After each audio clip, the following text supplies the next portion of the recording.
கர்த்தரும் இரட்சகருமாகிய இயேசு கிறிஸ்துவின் நாமத்தினாலே இந்த பரிசுத்த ஓய்வு நாளிலே உங்களை அன்போடு கூட வாழ்த்துகிறேன். உங்களுக்கு கிருபையும் தேவ சமாதானமும் உண்டாவதாக. இந்த ஓய்வு நாளிலும் பாலர் பண்டிகையை நாம் மிகுந்த மகிழ்ச்சியோடு விட ஆசரிக்கின்றோம்.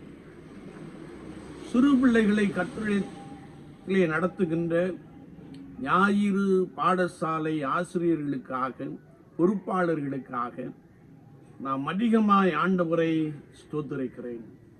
ஒவ்வொரு பிள்ளைகளை குறித்ததான கரிசனை, அவர்களுக்காக அனுதினமும் விண்ணப்பம் பண்ணி கர்த்தருடைய சமூகத்திலே காத்திருந்து அவர்களை கர்த்தராகிய இயேசு கிறிஸ்துவினிடத்திலே நடத்துகின்ற இந்த அழைப்பிலே நீங்கள் தரிசனம் உடையவர்களாக காணப்படுங்கள், உறுதியுடையவர்களாக காணப்படுங்கள். கர்த்தர் உங்கள் மூலமாய் சிறு பிள்ளைகளை கர்த்தருக்குள் பலமாய் நடத்த போதுமானவராக இருக்கிறார். எனவே இந்த பாலர் ஞாயிறிலே சிறு பிள்ளைகளை கர்த்தருடைய நாமத்தினாலே கர்த்தருடைய ஆலயத்திலிருந்து ஆசீர்வதிக்கிறோம். அவர்களை வழிநடத்தி வருகின்ற பொறுப்பாளர்கள் மற்றும் ஆசிரிய பெருமக்களை கர்த்தருடைய நாமத்தினாலே வாழ்த்துகிறோம். கர்த்தர் உங்களோடு கூட உங்களை பலமாய் ஆசீர்வதிப்பாராக. ஆமென். இந்த வேளையிலும் நாம் தியானிக்கும்படியாய் தெரிந்து கொண்ட வேத பகுதி பரிசுத்த மார்க்கு எழுதின சுவிசேஷம் 10ஆம் அதிகாரம் 11ஆம் வசனம் இப்படி சொல்லுகிறது: சிறு பிள்ளைகள் என்னிடத்தில் வருவதற்கு இடம் கொடுங்கள், அவர்களை தடை பண்ணாதிருங்கள், பரலோக ராஜ்யம் அப்படிப்பட்டவர்களுடையது என்ற ஒரு வசனத்தை நாம் வாசிக்க முடியும். இயேசுவானவர் சிறு பிள்ளைகள் தம்மிடத்தில் வரும்படியாய் அவர் விரும்பினார் என்பதை குறித்தும், அப்படி வந்தவர்களை அவர் அரவணைத்துக் கொண்டு அவர்களை ஆசீர்வதித்தார் என்று சொல்லியும் நாம் பரிசுத்த வேதாமத்திலே மிக தெளிவாக அறிந்து கொள்ள முடியும். சிறு பிள்ளைகளை கர்த்தராகிய இயேசு கிறிஸ்து தேவனுடைய ராஜ்யத்திற்கு ஒப்பிட்டு பேசியிருக்கிறார். வேதம் சொல்லுகிறது, எவனாயிலும் சிறு பிள்ளையைப் போல தேவனுடைய ராஜ்யத்தை ஏற்றுக்கொள்ளாவிட்டால் அவன் அதில் பிரவேசிப்பதில்லை என்று மெய்யாகவே உங்களுக்கு சொல்லுகிறேன் என்று சொல்லுகிற ஒரு வசனத்தை நாம் வாசிக்க முடியும். சிறு பிள்ளைகளுடைய தன்மையை நாம் எடுத்துக்கொள்ளுகின்ற பொழுது, ஒருவேளை ஒருவருக்கு ஒருவர் விரோதமாய் பேசுவார்கள், சண்டையிட்டுக் கொள்ளுவார்கள். ஆனால் அடுத்த சில நிமிடங்களிலே தோள் மேல் கையை போட்டு இணைந்து செல்லுகின்ற காட்சியை நாம் அனுபவித்திருப்போம். நம்மிடத்திலே காணப்படுகிற இப்பொழுது உள்ள சிறு பிள்ளைகளும் அவ்விதமாய் நடப்பதை நாம் கண்டிருக்க முடியும். அவர்கள் எதையும் ஆழமாய் மனதிலே வைத்துக் கொள்ளாமல் ஒருவரை ஒருவர் ஏற்றுக்கொள்ளுகின்ற அந்த தன்மை, மன்னிக்கின்ற அந்த தன்மையை சிறு பிள்ளைகளிடத்திலே நாம் மிக தெளிவாக அறிந்து கொள்ள முடியும். எனவேதான் இயேசுவானவர் சொன்னபோது, சிறு பிள்ளைகள் தேவனுடைய ராஜ்யத்திற்கு ஒப்பிட்டு பேசுகின்ற ஒரு தன்மையை நாம் மிக தெளிவாக அறிந்து கொள்ள முடியும்.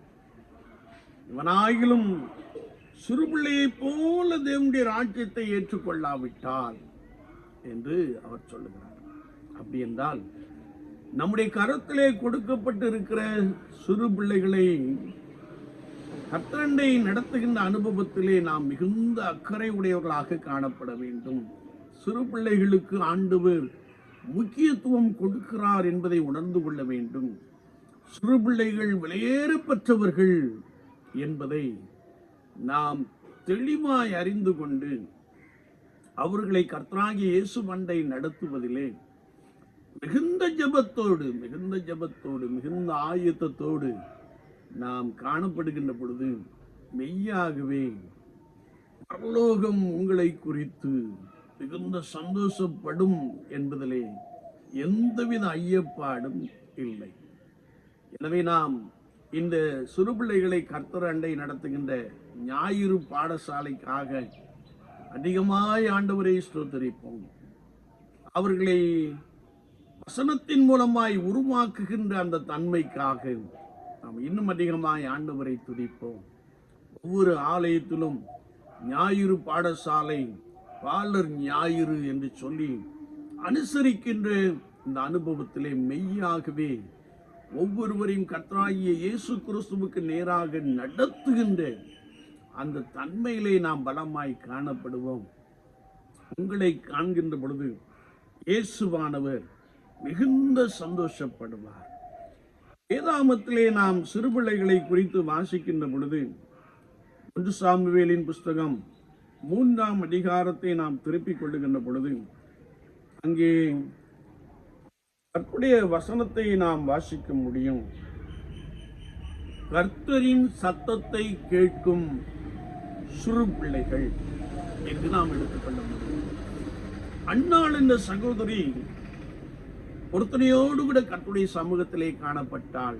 மிகவும் அழுது விண்ணப்பம் பண்ணினாள். ஆண்டவரே, நீர் எனக்கு ஒரு ஆண் பிள்ளையை கொடுப்பீர் என்றால் நான் அதை உமக்கென்று வளர்த்திடுவேன் என்று சொன்னாள். சொன்னபடியே பால் மறந்த பின்பு அவனை ஆலயத்திலே கொண்டு போய் விட்ட காட்சியை குறித்து வேதம் சொல்லுகிறது. சாமுவேல் சிறு பிள்ளையாய் இருந்த பொழுது அவன் ஆலயத்திலே பணிவிடை செய்து கொண்டிருந்தான். ஆசாரியனாகிய ஏலிக்கும் அவன் பணிவிடை செய்து கொண்டிருந்தான் என்பதை குறித்து பரிசுத்த வேதாகமத்திலே நாம் மிக தெளிவாக அறிந்து கொள்ள முடியும். இந்த ஏலியின் நாட்களிலே அல்லது சாமுவேலின் நாட்களிலே கர்த்தருடைய வசனம் அபூர்வமாய் இருந்தது. ஆண்டவர் சில வேளைகளிலே தாம் தெரிந்து கொண்டவர்களோடு கூட பேசி அவர்களை வழிநடத்துகிறவராக காணப்பட்டார் என்பதை நாம் இந்த பகுதியிலே மிக தெளிவாக அறிந்து கொள்ள முடியும்.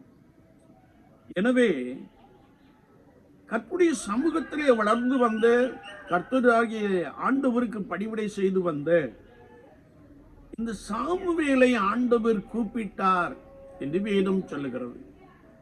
ஒருவேளை அவன் விளக்குகளை எல்லாம் அணைத்த பின்பு அவன் படுத்துக்கொண்டான். சாமுவேலே சாமுவேலே என்று கூப்பிடுகிற சத்தத்தை கேட்டான். அவன் நேர ஏலியின் இடத்திலே போய் என்னை கூப்பிட்டீர்களோ என்று அவன் கேட்ட பொழுது, இல்லை, நான் கூப்பிடவில்லை என்று சொன்ன மாத்திரத்திலே அவன் மறுபடியும் வந்து படுத்துக் கொண்டான்.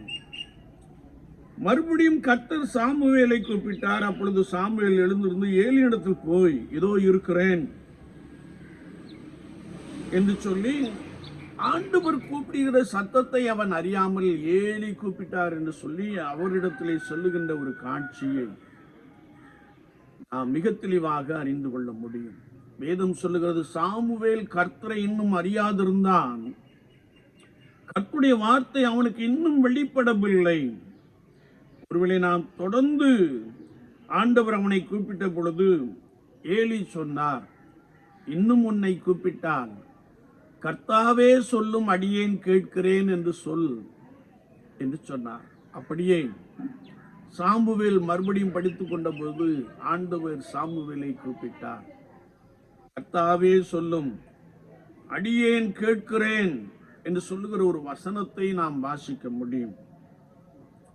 சாமுவேல் ஆண்டவருடைய சத்தத்தை கேட்டான். ஆண்டவருடைய தரிசனங்களை பெற்றுக் கொண்டான். வேதத்தை நாம் வாசிக்கின்ற பொழுது ஏலியின் பிள்ளைகளை குறித்து ஆண்டவர் சாமுவேலோடு கூட பேசினார் என்பதை நாம் இந்த பகுதியிலே மிக தெளிவாக அறிந்து கொள்ள முடியும். கர்த்தருடைய வார்த்தையை நாம் வாசிக்கின்ற பொழுது ஏலியின் பிள்ளைகள் கர்த்தருக்கு பிரியமில்லாத அருவருப்பான காரியங்களை செய்து கொண்டிருந்தபடியினாலே நான் அவர்களை அழித்து போடுவேன் என்று சாமுவேலோடு கூட ஆண்டவர் பேசினார். கர்த்தருடைய வார்த்தையை நாம் வாசிக்கின்ற பொழுது ஒருவேளை ஏலி சாமுவேல் இடத்திலே கேட்ட பொழுது அவன் அவற்றை ஏலிக்கு வெளிப்படுத்தினான். எனவே ஏலி சொல்லுகிறார், கர்த்தர் தமது பார்வைக்கு நலமானதை செய்வாராக என்று சொல்லுகிற ஒரு வார்த்தையை நாம் வாசிக்க முடியும். என்னை கேட்டுக்கொண்டு இருக்கிற என் அன்பு சகோதரனே, சகோதரியே, சிறு பிள்ளைகள் ஆண்டவருடைய சத்தத்தை கேட்கிறார்கள் என்று வார்த்தை மிக தெளிவாக கற்றுக் கொடுக்கிறது. எப்படி நம்முடைய பிள்ளைகள் கர்த்தருடைய சமூகத்திலே வளருகிறார்களோ, கர்த்தருடைய பிரசன்னத்திலே வளருகிறார்களோ, கர்த்தருக்கேற்ற வழியிலே வளர்க்கப்படுகிறார்களோ, அப்பொழுது அவர்கள் ஆண்டவரின் சத்தத்தை கேட்கிறார்கள் என்று பரிசுத்த வேதாகமத்திலே நாம் மிக தெளிவாக அறிந்து கொள்ள முடியும். அப்படி என்றால் நம்முடைய பிள்ளைகளை நாம் கர்த்தரின் சத்தத்தை கேட்கிறவர்களாக வளர்த்து விட வேண்டும் என்பதை குறித்து வசனம் மிக தெளிவாக கற்றுக் கொடுக்கிறது. அன்றாட ஜீவியத்திலே ஆண்டவரோடு நெருங்கி சேருகின்ற அந்த அனுபவத்தை நம்முடைய பிள்ளைகளுக்கு நாம் கற்றுக் கொடுக்க வேண்டும் என்பதை குறித்து வசனம் மிக ஆழமாக கற்றுக் கொடுக்கிறது. இரண்டாவதாக நாம் 2 ராஜாக்களின் புஸ்தகம் 5ஆம் அதிகாரத்தை திருப்பிக் கொள்ளுகின்ற பொழுது, கர்த்தரை காண்பித்த சிறு பிள்ளை என்பதை நாம் இந்த பகுதியிலே அறிந்து கொள்ள முடியும். வேதம் சொல்லுகிறது, சீரியா ராஜாவின் படைத்தலைவனாகிய நாகமான் என்பவன் தன் ஆண்டவனிடத்தில் பெரிய மனுஷனும் எண்ணிக்கை உள்ளவனுமாயிருந்தான். அவனோ குஷ்டரோகியாய் இருந்தான் என்று கர்த்தருடைய வார்த்தையிலே நாம் வாசிக்க முடியும். இந்த நாகமான் மிகப்பெரிய படைத்தளபதியாய் காணப்பட்டான். சமுதாயத்திலே ஒரு உன்னதமான இடத்திலே இருந்தான். சமுதாயத்திலே ஒரு உயரமான இடத்திலே இருந்தான். ஆனால் அவனுக்கு குஷ்டரோகம் இருந்தது என்பதை குறித்து பரிசுத்த வேதாகமத்திலே நாம் வாசிக்க முடியும். அப்பொழுது ஒருவேளை சிறுவேலிலிருந்து ஒரு சிறு பெண்ணை அநேகரை சிறைப்பிடித்துக் கொண்டு வந்தார்கள். அதிலே ஒரு சிறு பெண் நாகமானின் மனைவிக்கு வேலை செய்து கொண்டிருந்தாள் என்பதை குறித்து நாம் மிக தெளிவாக அறிந்து கொள்ள முடியும். ஒருவேளை வேலை செய்வது என்பது சொல்லி நாம் இந்த நாட்களிலே நம்முடைய தேசத்திலிருந்து சவுதி அரேபியா இன்னும் அரபு நாடுகளுக்கு, வளைகுடா நாடுகளுக்கு அநேக பணி செய்வதற்காக செல்லுவதை நாம் அறிந்திருக்கிறோம். அங்கே கொடுமைப்படுத்தப்படுகிற காட்சியையும் நாம் ஒருவேளை கண்டிருக்கிறோம். ஒருவேளை வேலை இன்னொரு இடத்திலே இன்னொரு வீட்டிலே வேலை செய்வது என்பது மிகவும் கஷ்டமான ஒரு அனுபவம் என்பதை ஒருவேளை யூடியூப் மூலமாக, வாட்ஸ்அப் மூலமாக நாம் நன்றாய் அறிந்திருக்கிறோம்.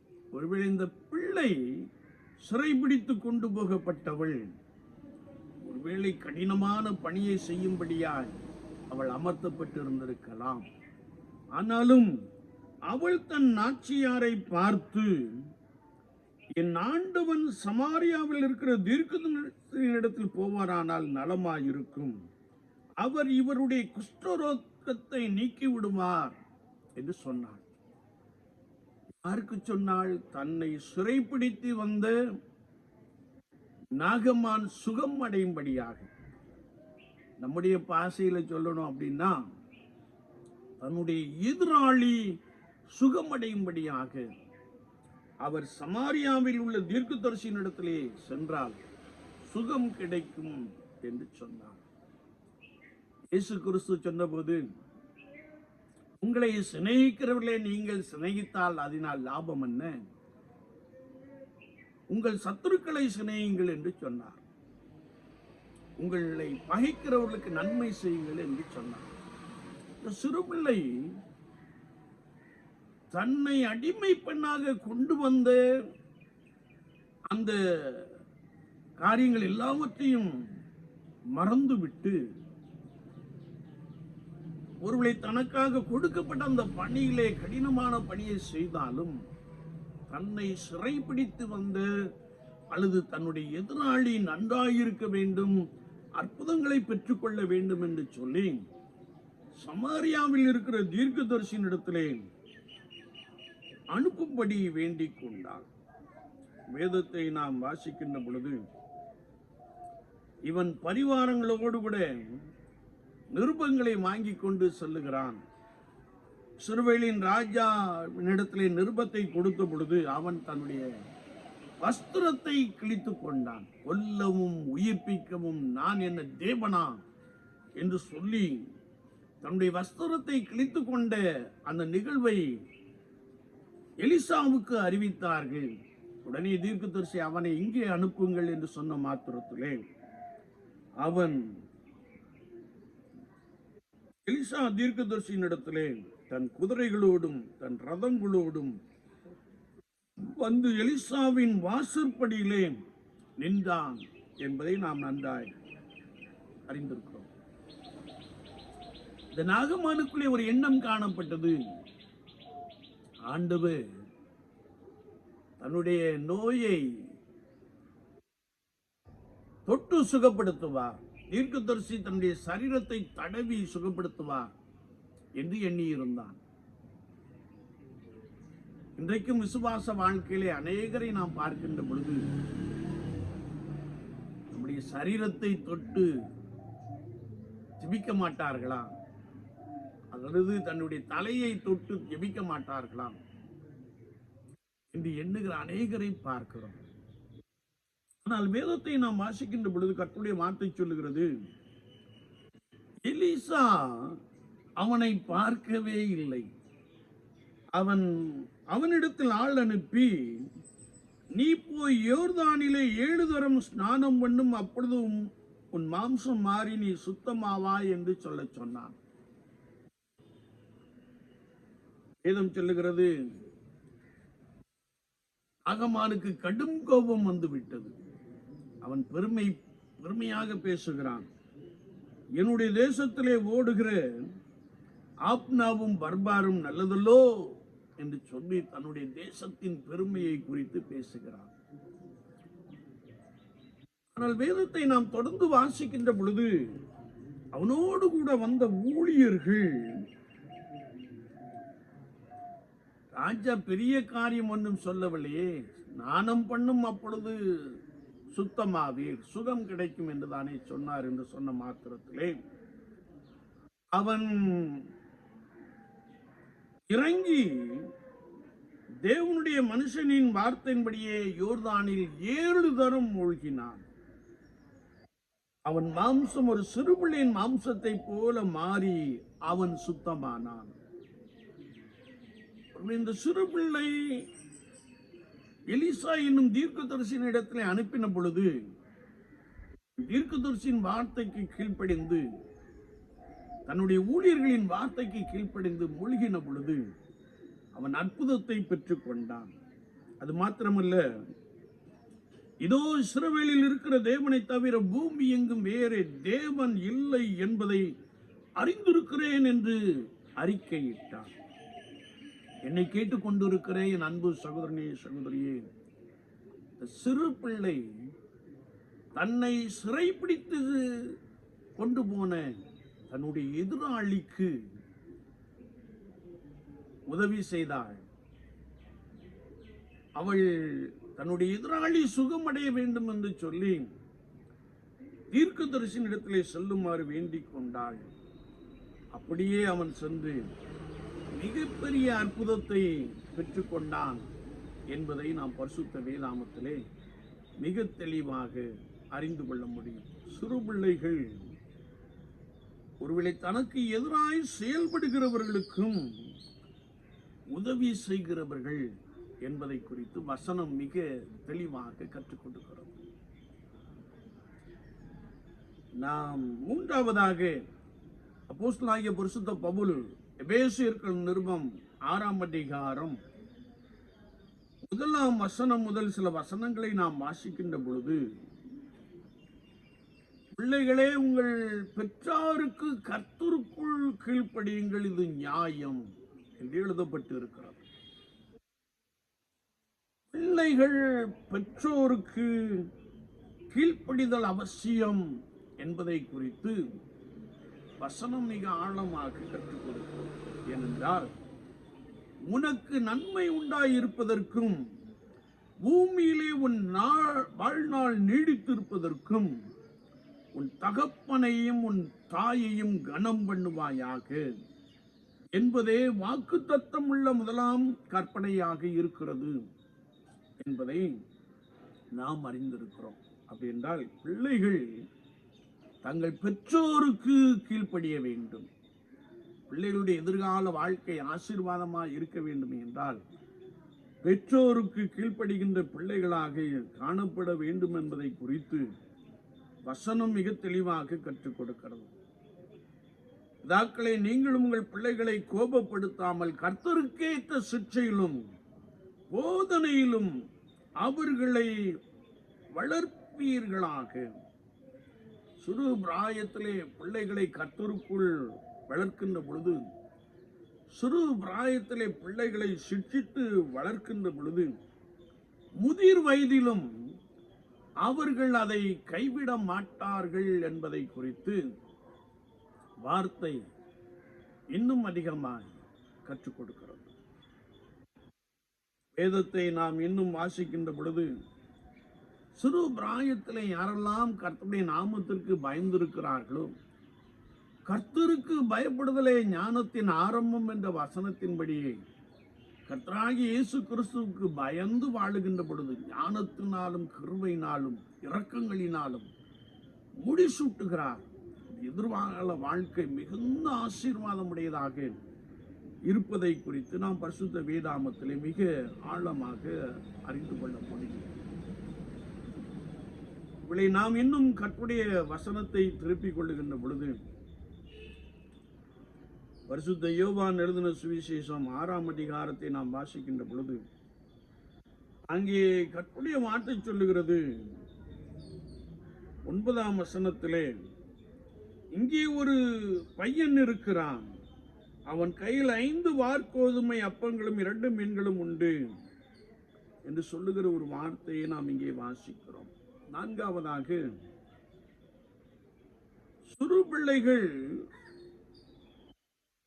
மற்றவர்களுக்கு கொடுக்கின்ற இயல்பை பெற்றவர்கள் என்பதை நாம் இந்த பகுதியின் மூலமாக அறிந்து கொள்ள முடியும்.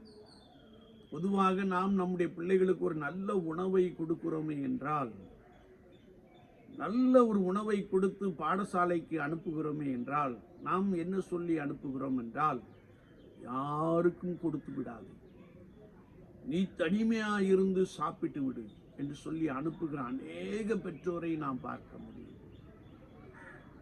ஒருவேளை இவனுடைய பெற்றோரும் அப்படியே சொல்லி இருக்கக்கூடும். ஆனால் வேதத்தை நாம் வாசிக்கின்ற பொழுது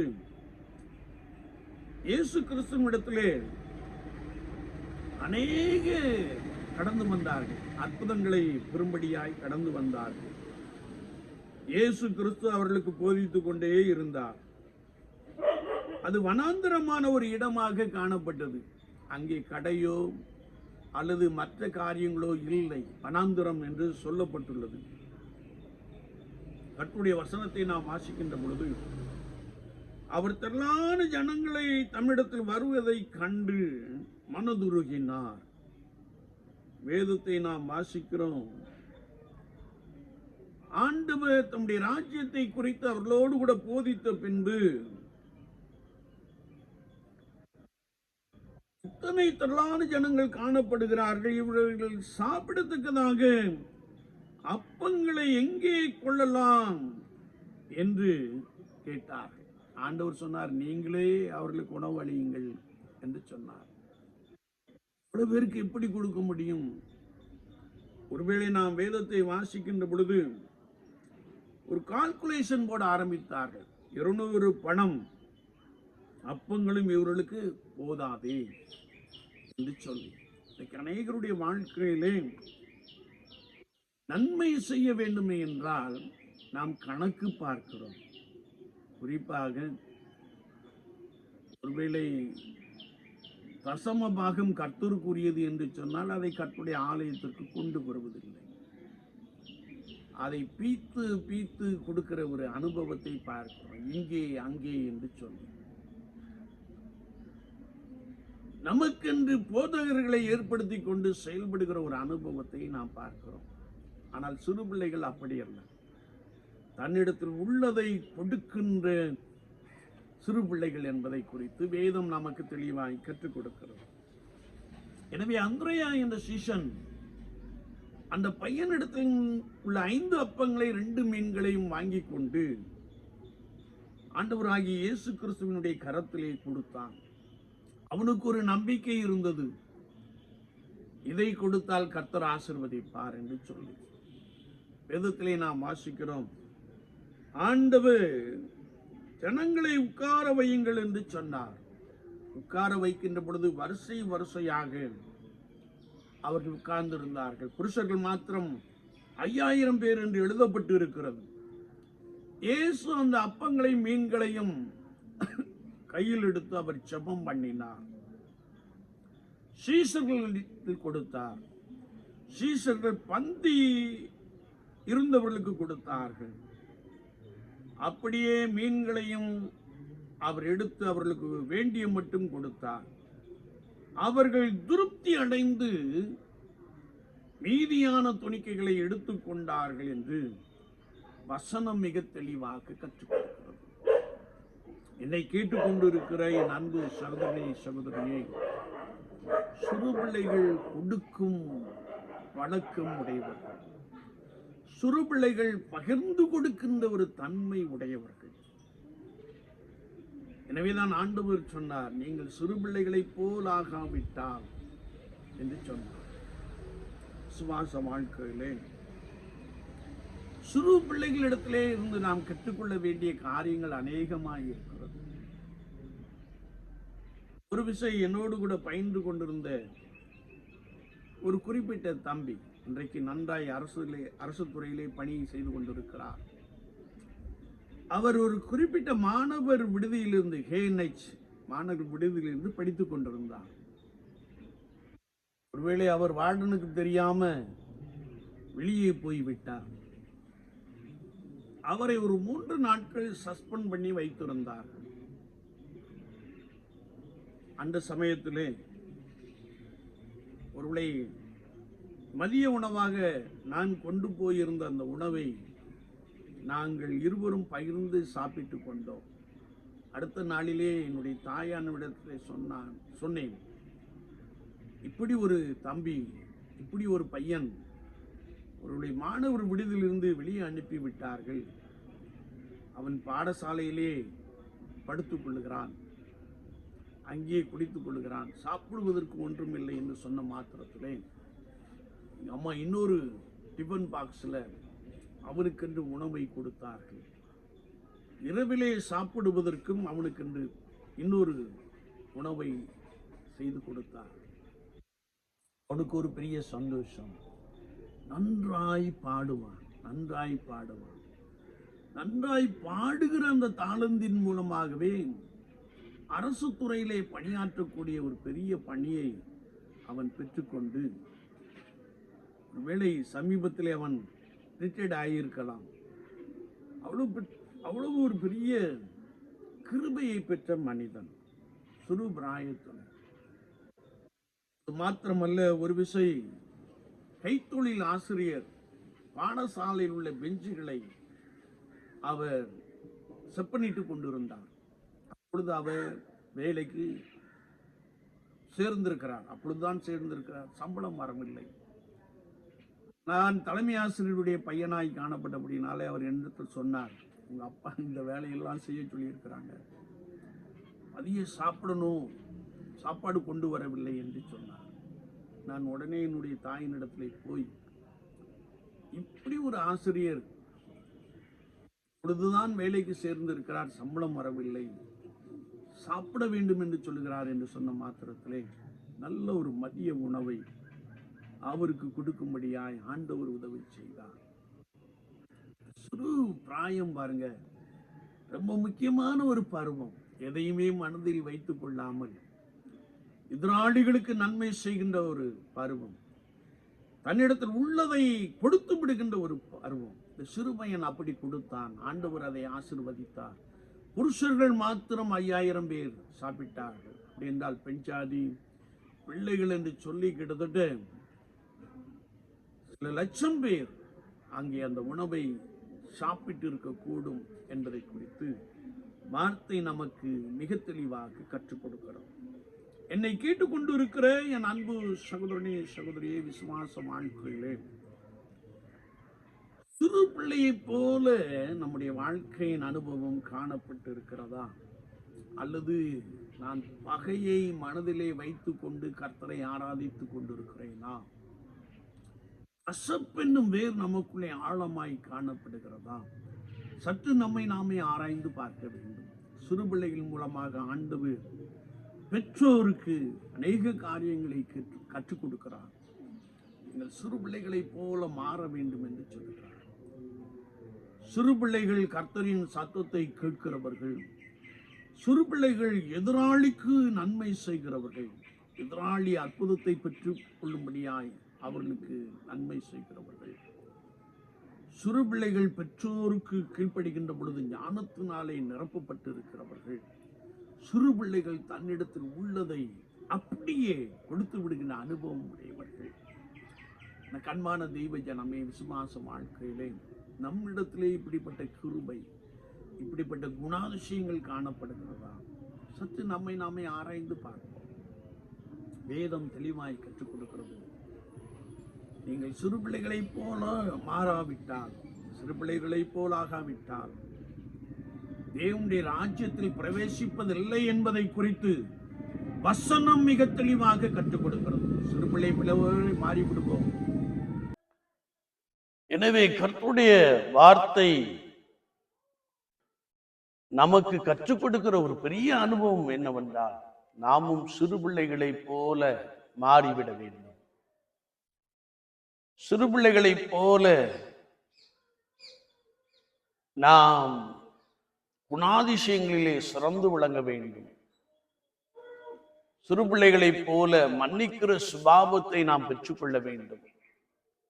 சிறு பிள்ளைகளை போல தன்னிடத்தில் உள்ளதை மற்றவர்களுக்கு கொடுக்கின்ற ஒரு பெரிய பழக்கத்தை உடையவர்களாக காணப்பட வேண்டும். அப்படி காணப்படுகின்ற பொழுது ஆண்டவர் உங்களை பலப்படுத்துகிறார், ஆண்டவர் உங்களை ஆசீர்வதிக்கிறார், ஆண்டவர் சகல நன்மையினால் உங்களை நிரப்ப போதுமானவராக இருக்கிறார். சிறு பிள்ளைகள் தேவனுடைய ராஜ்யத்திற்கு ஒப்பானவர்கள் என்ற வார்த்தையின்படியே நாம் சிறு பிள்ளைகள் இடத்திலே கற்றுக்கொள்ளுகிற இந்த வார்த்தையின் மூலமாக நாம் நம்மை கர்த்தருக்கென்று மாற்றி விடுகின்ற பொழுது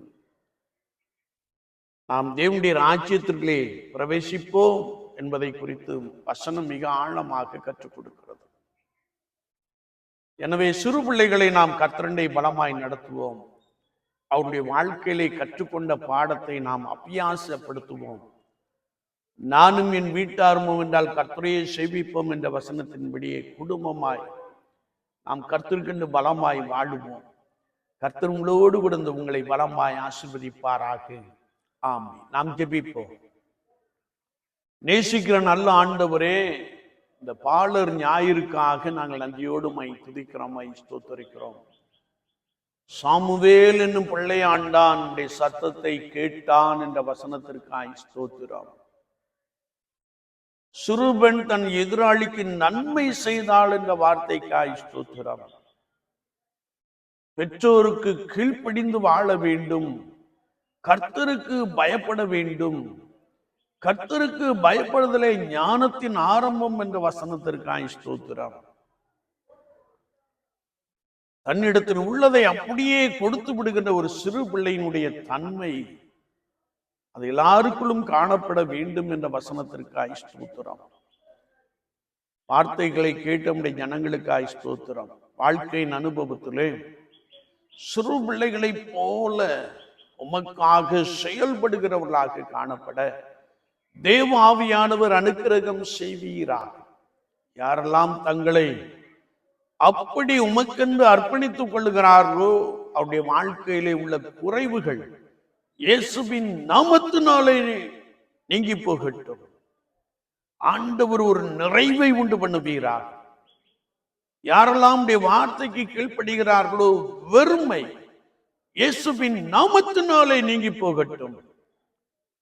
பெரிய ஆசீர்வாதம் உண்டாகும்படியாய் நாங்கள் ஜெபிக்கிறோம். சிறு பிள்ளைகளை மண்டை நடத்துகின்ற அந்த அனுபவத்திலே நாங்கள் பலப்பட தேவ ஆவியானவர் உதவி செய்வீராக.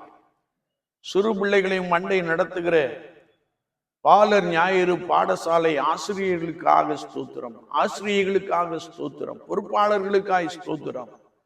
பலப்படுத்தும் ஆண்டவரே, அவர்களை நன்றாய் ஆசீர்வதிக்கும்படியாய் நாங்கள் வேண்டி நிற்கிறோம். குறிப்பாக இந்த திருச்சபையில் உள்ள எல்லா சிறு பிள்ளைகளுடைய கரத்திலே அர்ப்பணிக்கிறோம். அவர்களை கர்த்தர் பலப்படுத்துவீராக, கிருபையினாலே நிரப்புவீராக. ஆண்டவரே, அவர்கள் கற்றுக் கொடுக்கிற ஆசிரியர்கள் பொறுப்பாளர்களுக்காக நோக்கி பார்க்க உச்சிதமான நன்மைகளினாலே நிரப்புவீராக. எதிர்காலம் மிகுந்த சிறப்புடையதாய் காணப்பட உதவி செய்வீராக. சிறு பிள்ளைகள் என்னிடத்தில் வருவதற்கு இடம் கொடுங்கள், அவர்களை தடை பண்ணாதிருங்கள், பரலோக ராஜ்யம் அப்படிப்பட்டவர்களுடையது என்று சொன்னீரே. சிறு பிள்ளைகளை மண்டை நடத்துகிற அனுபவத்திலே இவர்களும் பலன் கொள்ள தேவ ஆவியானவர் அனுக்கிரகம் செய்வீராக. வார்த்தையை கேட்ட ஜனங்களை பலப்படுத்தும், உண்மையிலே பலன் கொள்கிற அனுபவத்தால் நிரப்பியர். இயேசு கிறிஸ்துவின் நாமத்தில் ஜெபங்கேளும் பரிசுத்த பிதாவே, ஆமீன், ஆமீன்.